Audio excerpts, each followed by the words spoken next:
Hello, my name is Douglas Bloch. Welcome to your Depression Recovery channel, where each week we talk about practical tools and coping strategies to heal from anxiety and depression. This week, I want to talk about a major depressive episode I'm experiencing. I've alluded to it before in other videos, but now I want to talk about it in detail. This episode began 4 months ago when an adverse reaction to an antidepressant brought on an agitated depression. And it was really scary. I felt like there was a fissure or a crack that had occurred in my brain. And I felt very scared because I felt myself losing a hold on reality. And I had to do something, so I went to a psychiatrist to get some help. I really was surprised when this depressive episode came upon me, but in some ways I shouldn't have been. Because as we know, depression is episodic. It comes and it goes. Well, I had episodes when I was 18, 26, 33, and 47 years old. So I'm now 66. It was 19 years. It was a big span where I didn't get depressed, but in some ways it was just waiting to happen, and it did.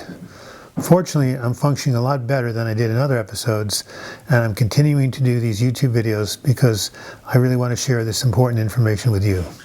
A typical day goes something like this. When I wake up, I feel this heaviness all around me.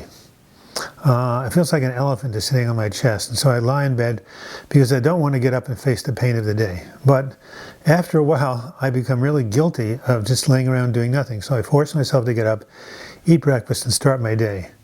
My goal during the day is to survive and to stave off feelings of hopelessness. I also try not to focus on the depression, but keep myself occupied with activities like talking to my friends, visiting some new place, eating a healthy diet, and working on videos. In the evening, when I would normally be alone, I arrange to have dinners with friends and sometimes see a movie.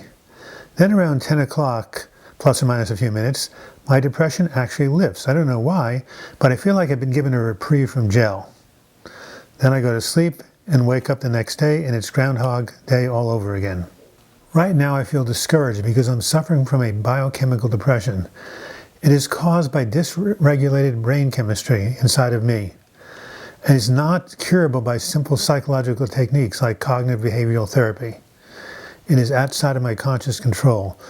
And when people experience this, they usually take antidepressants to get their brain chemistry back in balance. And I have taken some, and they worked a little bit, but not really enough to take away the depression. A recent setback I've experienced is that I had 2 bicycle crashes in 2 weeks. Completely abnormal for me, and I'm afraid of cycling again in terms of getting a third crash. This has probably been caused by the medications and the lots of medications that I'm taking, but I can't be sure. But it is a huge loss because cycling has actually did a video on this called How Cycling Has Helped My Mood, and that's what it does. It helps my mood. It also gives me connection to people. It also gives me a structure during the day that I can count on. And so right now I'm taking a little bit of a break. Hopefully I'll be able to get back in the saddle, but right now it's a big loss. I want to get well more than anything. I am trying to hold on to hope and get through each day, one day at a time. I'm committed to my full recovery. Recovery to me means getting up each day and looking forward to what's going to lie ahead. It also means getting back in touch with the creative inspiration and joy that I have felt in the past.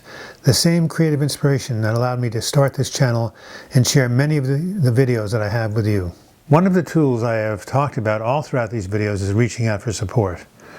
And that's one of the reasons I'm doing this video. I would really appreciate it if you could send me your positive thoughts, your prayers, and hold the vision of my recovery. You can also write your comments or feedback about this video in the comments section. In the future, I will give you updates about how I am doing and sharing more information with you. Thank you so much for letting me share my story.